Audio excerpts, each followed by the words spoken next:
Hello दोस्तों, UPSC ज्ञान दैनिक के इस बेस्ट प्लेटफॉर्म पर आप सभी का स्वागत और अभिनंदन है। आई होप आप सभी लोग स्वस्थ मस्त जबरदस्त होंगे। आप सभी को मेरी तरफ से एक छोटा सा प्रणाम। आप सभी लोगों को छोटी सी विनती भी रहती है कि वीडियो को बस अपने दोस्त मित्र और उन जरूरतमंदों तक जरूर पहुंचाएं जो कोर्स नहीं ले सकते हैं, जो चीजें मैटर नहीं है, जिनके पास बुक का अभाव है, जिसको लगता है कि बुक नहीं ले पाएंगे हम इतनी महंगी, वो यूट्यूब से पढ़ना चाहते हैं या यूट्यूब से फ्री क्लास देखना चाहते हैं। मैं जरूर आप सभी लोगों से यही कहूंगी कि जरूर उन बच्चों तक इस क्लास के बारे में बताएं। आज हम लोग बात करने वाले हैं इस चैप्टर के बारे में, है ना। एक अच्छे खासे यहाँ से प्रश्न आते हैं और अक्सर आपसे पूछ लिया जाता है, वित्त आयोग का गठन किस आर्टिकल के अंतर्गत है। क्या वित्त आयोग आपका एक संवैधानिक आयोग है?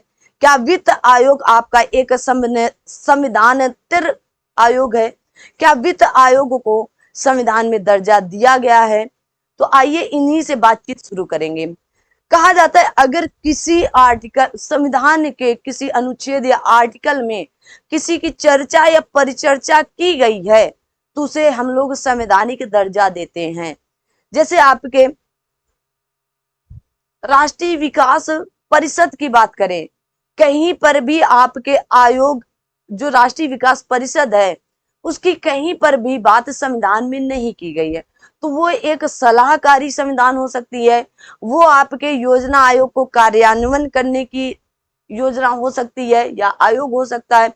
लेकिन जब तक उसकी बात आपके संविधान में किसी आर्टिकल या भाग में नहीं आती है तब तक वो संविधान या संवैधानिक दर्जा उसे नहीं दिया जाता है।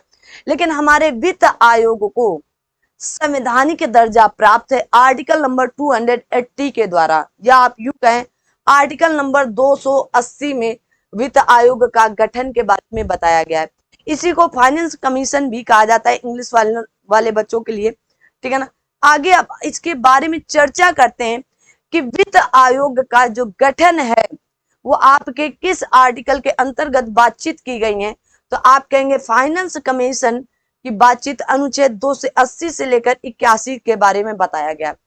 आर्टिकल 280 और 81 में बातचीत की गई है। आखिरकार ये है क्या, मुद्दा क्या है?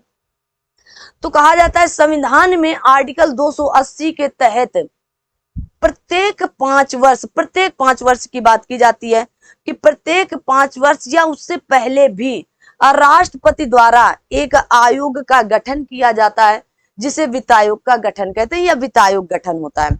तो करता कौन है? तो आपके प्रेसिडेंट करते हैं। पहली बात मोस्ट इंपॉर्टेंट, पहले मोटा मोटा सुन ले, बाकी सब आपके सामने प्रस्तुत है ना। आप यहां चाहेंगे तो यहां पर भी आपके सामने सारा कुछ प्रस्तुत है, लेकिन जो मैं बताना चाहती हूँ वो आप समझ लीजिएगा। वित्त आयोग का गठन क्यों किया जाता है? सबसे बड़ी बात तो आप कहेंगे इसका जो मुख्य कार्य होता है संघ और राज्यों के बीच में करों के कहा गया शुद्ध आगामों के वितरण के लिए किया जाता है। तो संघ और राज्यों के, अब संघ और राज्यों के करों में जो शुद्ध आगामी वितरणों के बारे में राज्य कहा गया के बारे में और राज्यों के बीच ऐसे आगामों को संबोधित करता है। इंपॉर्टेंट बात है। अब आते हैं हम लोग यहाँ बातचीत करते हैं। कहा गया वित्त आयोग एक संवैधानिक संस्था है। आपसे जैसे मैंने कहा कि ये एक आपकी संवैधानिक संस्था है क्योंकि ये किसी आर्टिकल के अंतर्गत हमारे संविधान में रखी गई है, ठीक है ना, जिसका गठन आर्टिकल नंबर 280 के अधीन या तहत किया गया है। राष्ट्रपति आपके प्रेसिडेंट, आर्टिकल नंबर 52 में प्रेसिडेंट की बात की गई है कि भारत का एक राष्ट्रपति होगा, ना कि ये बात कही कि भारत का एक राष्ट्रपति है, होगा, हर हाल में होना चाहिए। अगर किसी तरह से पद खाली हो गया है, महाभियोग के द्वारा हटाया गया या मृत्यु हो गई है या और किसी कारण से पद उन्होंने त्याग दिया है या अपना हस्ताक्षर क्या कहते हैं पद त्याग करके या त्याग पत्र दे दिया है अपने उपराष्ट्रपति को, तो क्या करें, हर हाल में 6 माह के अंदर राष्ट्रपति जी का निर्वाचन होगा। कहा गया राष्ट्रपति द्वारा प्रत्येक 5 वर्ष की समाप्ति पर या आवश्यकता पड़ने पर पहले भी किया जा सकता है। किसका? तो वित्त आयोग का गठन। कहां चला गया? वित्त आयोग का गठन किया जा सकता है। बहुत इंपॉर्टेंट बात है, ठीक है ना, इसे जरूर देखें। आगे बढ़ते, आगे कहा भारतीय संविधान में राज्य सरकारों को संघ से वित्तीय सहायता की व्यवस्था की गई है, जो वित्त आयोग की सिफारिश के आधार पर निर्धारित किया जाता है। तो जो मैंने पहले समझाया वही बात यहाँ पर अब लिख के कहा गया है कि आपके भारतीय संविधान के राज्य सरकारों को संघ से वित्तीय सहायता की व्यवस्था की गई है, जो वित्त आयोग की सिफारिश के आधार पर निर्धारित किया जाता है। इंपॉर्टेंट है ना। तो क्यों इंपॉर्टेंट है, इसलिए भी आपको मैंने बता दिया। और कहा जाता है कि यहाँ पर राष्ट्रपति को सिफारिश प्रस्तुत करना होता है। जैसे किसी तरीके के आवंटन के तरीकों को, तो राष्ट्रपति को सिफारिश क्या करनी है? राज्यों के राजस्व में सहायता अनुदान को शासित करने वाले सिद्धांतों के अनुसार अनुशंसा की जाती है कि ऐसी ऐसी यहाँ पर व्यवस्था, ऐसे ऐसे खर्च लगेंगे, तो राष्ट्रपति सिफारिश रखते हैं। आगे कहा गया वित्त आयोग एक अध्यक्ष और 4 अन्य सदस्यों से मिलकर बनता है। आयोग के सदस्यों की अर्हता या योग्यता का निर्धारण संसद द्वारा किया जाता है। आपकी पार्लियामेंट करती है। आर्टिकल नंबर 79 में आपके पार्लियामेंट के बारे में बताया गया। वित्त आयोग अधिनियम 1951 के अनुसार आयोग का अध्यक्ष ऐसा व्यक्ति होगा जिसे सार्वजनिक कार्यों का अनुभव हो, सार्वजनिक सोशल वर्क के बारे में, मतलब सार्वजनिक कार्यों का अनुभव हो, तथा अन्य 4 सदस्य निम्नलिखित योग्यताओं के अनुसार नियुक्त किए जाते हैं। ठीक है ना। तो जो उसका अध्यक्ष होगा, तो ऐसा व्यक्ति होगा जिसे सार्वजनिक, मतलब बहुत से कार्यों के बारे में, सार्वजनिक कार्यों का अनुभव हो। आगे बढ़ते हैं। आगे कहा गया उच्च न्यायालय का न्यायाधीश या उसकी योग्यता रखने वाले व्यक्ति होने चाहिए। जो अन्य आपके व्यक्ति होंगे, उनकी योग्यता के बारे में कहा गया है। देखो कहा गया है अन्य 4 सदस्य की योग्यताओं के अनुसार नियुक्ति की जाएगी। तो किसके अनुसार? तो पहली बात कही गई है यहाँ पर कि उच्च न्यायालय का मतलब हाई कोर्ट का न्यायाधीश या उसकी योग्यता रखने वाला व्यक्ति हो, उसकी योग्यता रखता हो। दूसरा पॉइंट कहा गया सरकार के वित्त और लेखा का विशेष ज्ञान रखने वाला व्यक्ति हो। इंपॉर्टेंट है। कहा गया वित्तीय मामले या मामलों पर प्रशासन का विस्तृत अनुभव वाला व्यक्ति हो, तब भी चलेगा। 4 व्यक्तियों की विशेषता बताई जा रही है। अर्थशास्त्र के विशेष ज्ञान वाला भी व्यक्ति होगा, तब भी चलेगा। तब तो चलेगा ही चलेगा। तब तो क्या होगा? चलेगा ही चलेगा। तो एक अध्यक्ष होगा और 4 अन्य सदस्य होंगे। कैसे? एक अध्यक्ष होगा तो आर्टिकल नंबर 281 के तहत बताया गया है कि आयोग राष्ट्रपति द्वारा नियुक्त किए जाने में एक अध्यक्ष होगा और 4 अन्य सदस्य होंगे। ये इंपॉर्टेंट है, याद करके रखिए। प्रथम वित्त आयोग का गठन, देखते हैं आगे है क्या इसमें। कहा गया वित्त आयोग के कर्तव्य, अनुच्छेद 380(3) अब कर्तव्य की बात आई है, ठीक है ना। लेकिन उससे पहले आप जान लें कि प्रथम वित्त आयोग का गठन, लिख लो, प्रथम वित्त आयोग का गठन 1951 में किया गया था। कब? 1951 में। तो अध्यक्ष कौन थे? अध्यक्ष पूछा जाता है पहले प्रथम वित्त आयोग के अध्यक्ष कौन थे, तो आप कहेंगे केसी नियोगी जी थे। मोस्ट इंपॉर्टेंट ये प्रश्न है, बार बार यहां से उठा करके प्रश्न पूछा जाता है। तो 1951 में कहा जाता है 22 नवंबर 1951 को प्रथम अध्यक्ष चुने जाते हैं आपके केसी नियोगी जी। कौन होते हैं? केसी नियोगी जी। इंपॉर्टेंट है। आगे बढ़ते हैं। आगे कहा गया है कि वित्त आयोग के कर्तव्य, अनुच्छेद 280(3) के अनुसार वित्त आयोग का यह कर्तव्य होगा कि वह राष्ट्रपति को निम्नलिखित विषयों पर अपनी सिफारिशें दे। तो कौन कौन सी? तो पहली कही गई संघ व राज्य के बीच करों और राज्यों के बीच उनका आवंटन शुद्ध आगम का वितरण होना चाहिए, शुद्ध होना चाहिए भाई, है ना, पहली बात। दूसरी बात कहेगी भारत के संचित निधि से राज्यों को सहायता अनुदान निर्धारित करने वाले क्या हो सिद्धांत निश्चित करने होंगे। तो आपको 2 चीजें आपको याद ही करना है और यहां से कथन और कारण से आपसे प्रश्न पूछ लिए जाते हैं। कैसे? कथन और कारण से। पहली बात कही कि संघ व राज्यों के बीच करों का आवंटन, करों कर और राज्यों के बीच में उनका आवंटन शुद्ध आगम का वितरण होना चाहिए। भारत की दूसरी बात, भारत की संचित निधि से राज्यों को सहायता अनुदान निर्धारित करने वाले सिद्धांत होने चाहिए। इंपॉर्टेंट।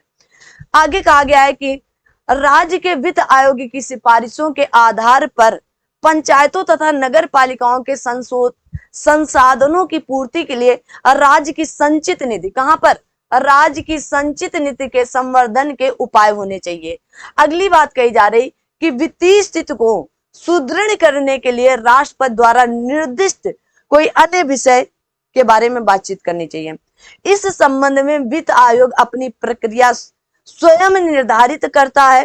राष्ट्रपति वित्त आयोग के प्रत्येक सिफारिश पर राष्ट्रपति वित्त आयोग के प्रत्येक सिफारिश की बात करेगा।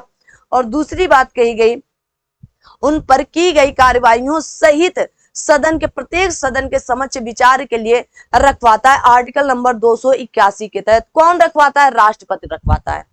कौन रखवाएगा? आपके प्रेसिडेंट रखवाते हैं। ये बात एकदम गांठ बांध के याद कर लो। आर्टिकल नंबर 281 के अंतर्गत रखवाता है। आगे आते हैं। आगे कहा गया है कि राष्ट्रीय एकता परिषद यह एक संविधानेतर निकाय है। इसके गठन का प्रस्ताव तत्कालीन प्रधानमंत्री जवाहरलाल नेहरू जी द्वारा 1961 में बुलाई गई राष्ट्रीय एकता परिषद के सम्मेलन में लिया गया था। तो संविधानेतर निकाय है, मतलब इसे किसी अधिनियम द्वारा या किसी संसद द्वारा नहीं गठित किया गया है। इसे देखो कहा गया है कि आपके तत्कालीन वहां के इसका गठन का प्रस्ताव तत्कालीन प्रधानमंत्री जवाहरलाल नेहरू द्वारा बुलाई गई राष्ट्रीय एकता परिषद के सम्मेलन में लिया गया था। किसकी? तो राष्ट्रीय एकता परिषद का गठन 1961 में हुआ था। आपसे कभी कभी मिलान करने के लिए भी ऐसे क्वेश्चन दे दिए जाते हैं कि आपका राष्ट्रीय विकास परिषद का गठन कब हुआ, राष्ट्रीय एकता परिषद का गठन कब हुआ, ठीक है ना। आपसे और भी कई आयोग हैं जो पूछ सकता है कि उनका गठन कब हुआ है। आगे बढ़ते हैं। आगे कहा गया 1986 में राष्ट्रीय एकता परिषद को एक स्थायी परिषद बनाया गया। प्रधानमंत्री इसका पदेन अध्यक्ष होता है। जैसे राष्ट्रीय विकास परिषद एनडीए का, राष्ट्रीय विकास परिषद का जैसे पदेन अध्यक्ष कौन होता है? तो आपके प्रधानमंत्री होते हैं। उसी तरह आपके राष्ट्रीय एकता परिषद के भी अध्यक्ष कौन होंगे? तो 1986 में स्थायी परिषद बनाया गया और प्रधानमंत्री इसका पदेन अध्यक्ष होगा। जैसे आपके योजना आयोग के पदेन अध्यक्ष कौन होते हैं? तो प्रधानमंत्री होते हैं। अब वर्तमान में नीति आयोग है, तो इसके भी अध्यक्ष कौन होंगे? प्रधानमंत्री होंगे, ठीक है ना, अध्यक्ष होते हैं। कहा गया केंद्रीय मंत्रिमंडल के सभी महत्वपूर्ण मंत्री जो आपके मंत्री होंगे, राज्यों के मुख्यमंत्री और संघ शासित प्रदेशों के मुख्यमंत्री या प्रशासक, मान्यता प्राप्त राष्ट्रीय दलों के अध्यक्ष। आपके वर्तमान में कितने राष्ट्रीय दलों की संख्या है मैंने इससे पहले बता रखा है, 6 है। और कौन कौन से हैं आप सभी लोग कमेंट बॉक्स में कमेंट करके भी बता सकते हैं। ये आपके करंट का क्वेश्चन है इसलिए, ठीक है ना। अध्यक्ष कहा गया राष्ट्रीय दलों के अध्यक्ष क्षेत्रीय राजनीतिक दलों के प्रमुख तथा श्रमिकों और महिलाओं के प्रतिनिधि इसके सदस्य होते हैं। किसके सदस्य होते हैं? राष्ट्रीय एकता परिषद के, ठीक है ना। तो आपके मंत्री आते हैं, राज्यों के मुख्यमंत्री आते हैं, संघ शासित प्रदेश के मुख्यमंत्री आते हैं, या वहां के प्रशासक आते हैं, उप राज्यपाल आते हैं, या मान्यता प्राप्त आपके राष्ट्रीय जो मान्यता प्राप्त राष्ट्रीय दल है उनके अध्यक्ष आते हैं। क्षेत्रीय राजनीतिक दलों के प्रमुख तथा श्रमिकों और महिलाओं के प्रतिनिधित्व के इसके सदस्य होते हैं, वो लोग आते हैं। और इसका क्या करते हैं? इसका मुख्य उद्देश्य अखिल भारतीय स्तर पर राष्ट्रीय समन्वय एवं एकीकरण के प्रयासों पर विचार करना है। नामी राष्ट्रीय एकता परिषद इतनी इंपॉर्टेंट है। मैं चाहती तो इसे छोड़ देती, आपको मैं बस बता देती कि पहले वित्त आयोग के बारे में कि पहला वित्त आयोग आपका वित्त आयोग के अध्यक्ष केसी नियोगी जी थे, और फिर मैं 15वां बता देती कि एनके सिंह जी हैं वर्तमान में। बस काम खत्म हो गया, बात खत्म हो गई, है ना। जो आपके वर्तमान में अब 21 से लेकर 26 तक रहने वाले हैं। तो मैं चाहती तो इतना ही करके आपको ये 10 मिनट के अंदर वीडियो दे देती, लेकिन इनके बारे में जब आपसे यूपी पीसीएस आरओ पूछता है तो क्या होता है? आपकी हवा निकल जाती है। तो ऐसे क्वेश्चनों को आप जरूर अटेम्प्ट करें। आगे बढ़ते हैं। आज सिर्फ थ्योरी है, क्वेश्चन भी नहीं है, क्वेश्चन मैं बाद में पूछूंगी, आपको बताना रहे। अंतरराज्यीय परिषद संविधान के अनुच्छेद 263 में, मोस्ट इंपॉर्टेंट ये हेडिंग कर लो, अंतरराज्यीय परिषद। आपके आर्टिकल नंबर 263 के में ये उपबंध है कि राष्ट्रपति लोकहित में, राष्ट्रपति क्या करें, लोकहित में कहा गया राज्यों के बीच उत्पन्न विवादों की जांच करने और उन पर सलाह देने के लिए। तो अंतरराज्यीय परिषद का गठन क्यों किया गया, तो कहा गया है कि राष्ट्रपति जो होंगे वो लोकहित में कार्य करेंगे, और बताया गया कि राज्यों के बीच में अगर कोई विवाद उत्पन्न होता है तो उन पर क्या करेंगे, सलाह दे सकते हैं राष्ट्रपति जी। ठीक है। दूसरी बात कहा गया राज्य तथा राज्य और संघ के सामान्य हित के विषयों के अन्वेषण और उन पर विचार विमर्श करने का बात कही गई या करेंगे। अगली कही गई कि इन विषयों पर समन्वय की सिफारिश करने के लिए अंतरराज्यीय परिषद का गठन कर सकता है। तो ऐसी सिफारिशों के लिए आप अंतरराज्यीय परिषद का भी गठन कर सकते हैं। इस प्रकार अंतरराष्ट्रीय परिषद एक संवैधानिक निकाय है जिसे सहकारी संघवाद की संवैधानिक अभिव्यक्ति भी कहा जाता है। इंपॉर्टेंट है ना, क्यों नहीं इंपॉर्टेंट है, कहा जाता है, शायद आगे कट कर चला गया होगा, कहा जाता है, लिख लो भाई, कहा जाता है। तो मोस्ट इंपॉर्टेंट बात निकल करके आती है कि अंतरराज्यीय परिषद या अंतरराज्यीय परिषद का गठन किस आर्टिकल के अंतर्गत किया गया है, और ये कैसी है, तो आप कहेंगे यह एक संवैधानिक है, संवैधानिक, यह संविधान के अनुच्छेद में बताई गई है, और ये एक संवैधानिक निकाय है। क्या है, संवैधानिक निकाय है जो जिसे सहकारी संघवाद की संवैधानिक अभिव्यक्ति भी कहा जाता है। कितनी इंपॉर्टेंट है ये राज्य, और कहा गया राज्य, देखो कही गई ना बात, राज्यों तथा राज्य और संघ के समान हितों के विषयों के अन्वेषण और उन पर विचार विमर्श करने का। अगर कोई बात हो जाती है, राज्य हैं और संघ से शासित प्रदेश है या संघ की बात आ गई है, तो आप क्या करेंगे, वहां पर राष्ट्रपति अपने विचार रखेंगे, विचार विमर्श करेंगे, सलाह देंगे, और उसके बाद वहां का निर्णय लिया जाएगा आर्टिकल नंबर 263 के द्वारा। आगे बढ़ते हैं। कहा जाता है अंतरराज्यीय परिषद का गठन राष्ट्रीय विकास परिषद। अब बताएं आप सभी लोग कमेंट बॉक्स में, राष्ट्रीय विकास परिषद का गठन कब किया गया था। मैंने पीछे भी बता रखा है आप सभी लोगों को, लो मैंने डेट भी लिख दी है, अब मुंह से नहीं बताएंगे। तथा सरकारीय आयोग की सिफारिश के आधार पर 1990 में अनुच्छेद 263 के अधीन किया गया था। बताओ भाई, अब बता दो। कहा गया अंतरराज्यीय परिषद का गठन जो है वो आपके राष्ट्रीय विकास परिषद और आपके सरकारी आयोग की सिफारिशों के आधार पर 1990 में अनुच्छेद नंबर 263 के अधीन किया गया था। आपसे ये भी प्रश्न पूछ सकता है कि अंतरराज्यीय विधान कहां चला गया, अंतरराज्यीय परिषद का गठन कब किया गया। आर्टिकल ना दे करके सन पूछ सकता है, तो 1990 में, और किनकी सिफारिशों पर, तो राष्ट्रीय विकास, आप कहेंगे राष्ट्रीय विकास परिषद तथा सरकारी आयोग के सिफारिशों के आधार पर इसका गठन किया गया था 1990 में आर्टिकल नंबर 263 के अधीन।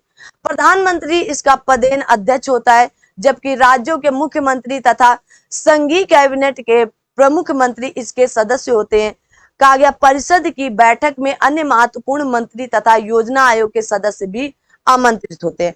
अब योजना आयोग तो रहा नहीं भाई, है ना, अब योजना आयोग के जगह लिख लो नीति आयोग।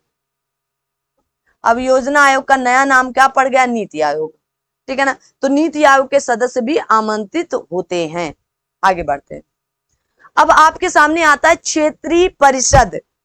क्या क्षेत्रीय परिषद का गठन आपके संवैधानिक निकाय के अंतर्गत आएगा, या आपके संविधान में इसकी कहीं चर्चा है क्या, किसी आर्टिकल में, किसी भाग में, किसी अनुसूची में कहीं है क्या? आइए देख लेते हैं।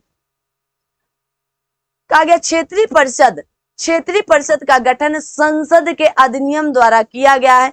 राज्य पुनर्गठन अधिनियम 1956 के आधार पर भारत के राज्य क्षेत्रों को 5 भागों में बांटा गया तथा प्रत्येक क्षेत्र के लिए एक क्षेत्रीय परिषद बनाई गई। क्या बनाई गई? क्षेत्रीय परिषद बनाई गई, ठीक है ना। तो क्या हुआ, प्रत्येक क्षेत्र के लिए एक क्षेत्रीय परिषद आती है। तो कितने कहा गया, क्षेत्रीय परिषद का गठन, क्षेत्रीय परिषद का गठन संसद के अधिनियम द्वारा किया गया है।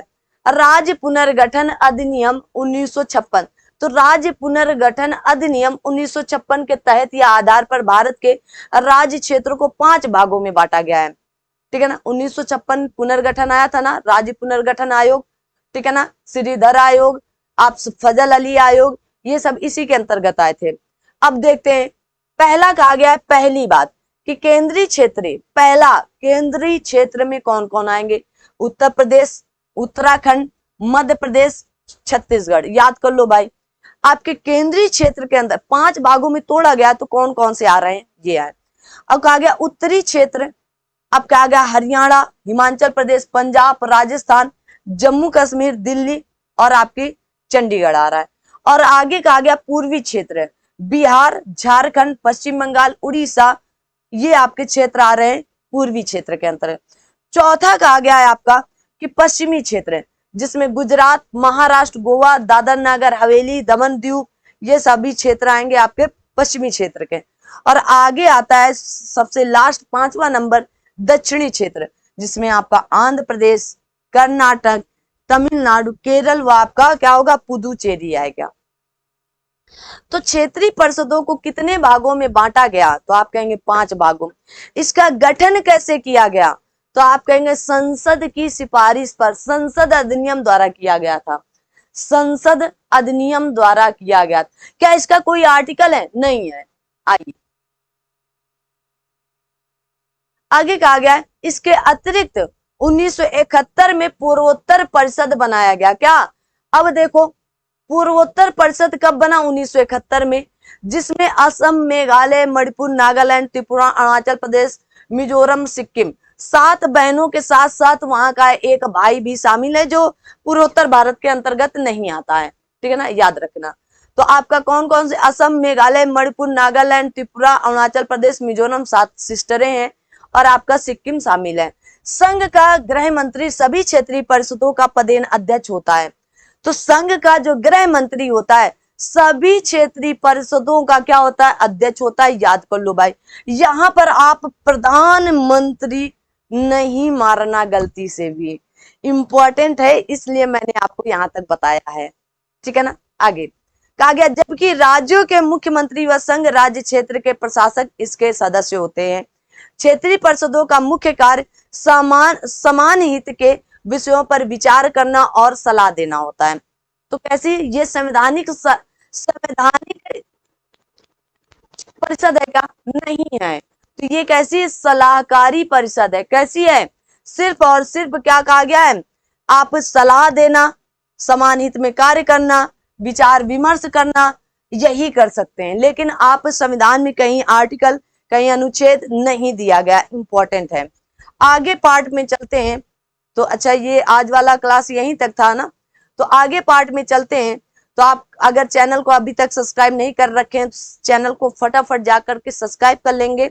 और आगे बात करते हैं अब आपके प्रश्नों की। अभी कुछ चीजें हैं जो मैं आपसे कहूंगी, बताऊंगी।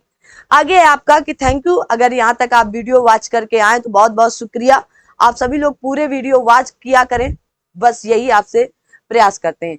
आइए अगले प्रश्न की तरफ हम लोग आए हैं। तो अगला प्रश्न देख लेते हैं, अगली स्लाइड पर आए। आपसे पूछा जा सकता है कि वित्त आयोग का, आपसे क्या पूछा जा सकता है, वित्त आयोग का गठन कब हुआ, वित्त आयोग का गठन किस आर्टिकल के अंतर्गत है, आप कहेंगे आर्टिकल नंबर 280 के अंतर्गत है। ठीक है ना। अगर आपसे पूछा जाए राष्ट्रीय विकास परिषद, राष्ट्रीय विकास परिषद, परिषद का गठन कब हुआ, तो आपको बताना पड़ेगा कि 6 अगस्त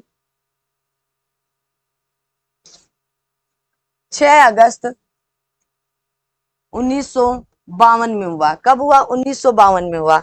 अगर आपसे पूछा जाए प्रथम वित्त आयोग अध्यक्ष कौन थे, प्रथम अध्यक्ष कौन थे, फर्स्ट वाले अध्यक्ष कौन थे, तो आपको बताना पड़ेगा कि आपके केसी नियोगी जी थे। कौन थे? केसी नियोगी जी थे। इंपॉर्टेंट है। अगर आपसे पूछ लिया जाए, देखो 13वें, 14वें और 15वें, ये तीन याद होने चाहिए और पहला याद होना चाहिए। और कुछ याद हो या ना याद हो, आपको ये 3 से लेकर 3 याद होने चाहिए। तो 13वें कौन अध्यक्ष थे? आप कहेंगे विजय केलकर जी थे। कौन थे? विजय केलकर जी थे। अगर आपसे पूछा जाए 14वें कौन थे, तो आप कहेंगे वाई वी रेड्डी जी थे। और अगर आपसे पूछवा जाए 15वें कौन है वर्तमान में, आप कहेंगे एनके सिंह जी हैं। यहां तक कि पूरी बात आपको कंप्लीट तरीके से याद होनी चाहिए। तो आपके 14वें वाई बी रेड्डी अध्यक्षता किए थे, 15वें के रूप में आपके एनके सिंह अध्यक्ष कर रहे हैं वर्तमान में। ठीक है ना। अगर आपसे अब मैं कुछ प्रश्न पूछूंगी, बाकी मैंने योजना आयोग में बहुत कुछ बता रखा है आपको, अगर आप सीखने के लिए होंगे तो बहुत कुछ वहां से सीख सकते हैं। कहा गया 14वें वित्त आयोग ने केंद्र के विभाज्य पर कुल में राज्यों की हिस्सेदारी को 32% से बढ़ाकर 42% कर दिया। कितना? पुल में, जो पुल वगैरह होते हैं उसमें 32% से बढ़ाकर 42% कर दिया गया। इंपॉर्टेंट, याद रखेंगे। कहा गया 15वें वित्त आयोग का गठन एनके सिंह की अध्यक्षता में किया गया और ये 2020-21 के अवधि के अनुसार चलेगा और 2026 तक चलने वाला है। आगे कहा जाता है कि आपका एक अब 42% जो पुल विभाज्य का कर है वो पुल के ऊपर था, तो बता दिया गया। दूसरी बात कही गई कि उल्लेखनीय कि 80वें संविधान 80वें संविधान संशोधन जो आपका 2000 में हुआ है। कब हुआ है? 2000 में। इसके बारे में कहा जाता है कि आपके 80वें संविधान संशोधन के तहत केंद्र द्वारा संग्रहित सभी करों के निवल आगामों के अतिरिक्त संग्रहण व्यय को लगभग कितना कर दिया जाएगा? तो घटा करके 270 को, अनुच्छेद 270 को 289 के साथ मिलकर पढ़ने से परिभाषित किया जाएगा। तो 279 के साथ कितना? 279 के साथ कितना? 270। ठीक है, तो इसको आप याद रखेंगे। ठीक है, आगे बढ़ते हैं। कहा गया संविधान के अनुच्छेद 243 जा और 243 माह के तहत राज्य वित्त आयोग एक संवैधानिक संस्था है। राज्य वित्त आयोग एक संवैधानिक संस्था है। राज्य वित्त आयोग कैसी संस्था? एक संवैधानिक संस्था है, मैंने बता रखा है। ठीक है ना। तो किसके तहत? तो आप कहेंगे 243 झा झरना वाला और 243 माह। ठीक है ना। एक में आपके राज्य वित्त आयोग के बारे में बताया कि तो राज्य वित्त आयोग आपकी संवैधानिक संस्था है। आपसे प्रश्न ऐसे पूछे जाते हैं, मैं 2-4 प्रश्न आपके सामने नाम ले लेती हूँ। जैसे कहा गया है कि निम्नलिखित में से कौन सा अनुच्छेद भारत के राष्ट्रपति द्वारा वित्त आयोग की नियुक्ति से संबंधित है? तो आपसे article number 200, article number 250, article number 280, इनमें से कोई नहीं। तो आप क्या बताएंगे? आर्टिकल नंबर 280 में बताया गया है। मैंने पहली लाइन यहीं से शुरू की है। अगला प्रश्न पूछा जा सकता है कि निम्न में से किस एक की सिफारिश के आधार पर संघ और राज्यों के बीच वित्तीय विवरण होता है? संघ और राज्यों के बीच वित्तीय विवरण, तो आप कहेंगे वित्त आयोग के द्वारा। किसके द्वारा? वित्त आयोग के द्वारा। अगर आपसे पूछा जाए, अगला प्रश्न मैं आपको बता देती हूं कि अगर आपसे यह पूछा जाए, क्योंकि सब जगह अभी वित्त आयोग, तो आपको पता होगा कि वित्त आयोग का गठन लगभग कितने वर्षों के लिए, कितने साल के लिए किया जाता है? तो 5 वर्ष के लिए, मोटा मोटा। इससे पहले भी आप इसको हटा सकते हैं, ऐसी बात नहीं है। ठीक है ना। आपसे अगले इस तरह के प्रश्न बनते हैं कि भारत में संघीय वित्त आयोग संबंध रखता है किससे? तो राज्य एवं केंद्रों के बीच। किससे? राज्य और केंद्रों के बीच में। कहा गया केंद्र और राज्यों के मध्य वित्त का बंटवारा किसकी सिफारिश पर होता है? तो वित्त आयोग की सिफारिश पर होता है, जो आर्टिकल नंबर 280 के तहत है। कहा गया 12वें वित्त आयोग के अध्यक्ष कौन थे? और पूछा गया था आपका अभी लेटेस्ट, आप सभी लोग, मैंने 13 बताया है, अब आप लिख सकते हो कि 12वें वित्त आयोग के अध्यक्ष कौन है? 12वें वित्त आयोग, बताओ भाई, 12वें वित्त आयोग के अध्यक्ष कौन होंगे? तो आप सभी लोग ऐसे प्रश्नों को जरूर देखेंगे। तो आप कहेंगे श्री रंगराजन है। कौन है? श्री रंगराजन जी हैं। ठीक है ना। श्री रंगराजन जी आपके 12वें। 13वें आपके कौन हो चुके हैं? तो आप कहेंगे विजय केलकर जी। और 14वें आपके वाई बी रेड्डी जी हैं। और 15वें आपके एनके सिंह जी हैं। और पहले आपके केसी नियोगी जी हैं। ठीक है ना। तो यहां तक की सारी बातें आप मोटी मोटा याद कर सकते हैं। कहा गया 14वें वित्त आयोग के अध्यक्ष तो मैंने बता दिया, वाई बी रेड्डी जी हैं। 15वें वित्त आयोग के अध्यक्ष तो मैंने बता दिया। वित्त आयोग का एक चेयरमैन होता और अन्य कितने सदस्य होते हैं? 4 होते हैं। कितने? 4 होते हैं।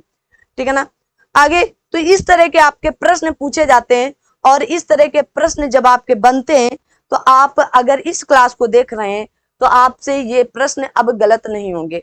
आप एक बार जाएंगे और फटाफट 1 से लेकर 15 तक आप लिस्ट देख लेंगे कि कौन कौन से वित्त आयोग के अध्यक्ष बने थे, ठीक है ना। 12, 13, 14, 15 और पहले हमने ऑलरेडी बता रखा है आप सभी लोगों को। तो आज प्रश्न की श्रृंखला नहीं थी, तो आज इसी से आप काम चलाएं। आगे मिलते हैं प्रश्नों के साथ, तब तक के लिए आगे मिलेंगे कुछ नए टॉपिक के साथ। तब तक आप सभी लोग अपना ध्यान रखें, अपने साथ सभी अपनों का ध्यान रखें। थैंक यू सो मच, और मिलते हैं अगली क्लास में। तब तक के लिए जय हिंद, जय भारत।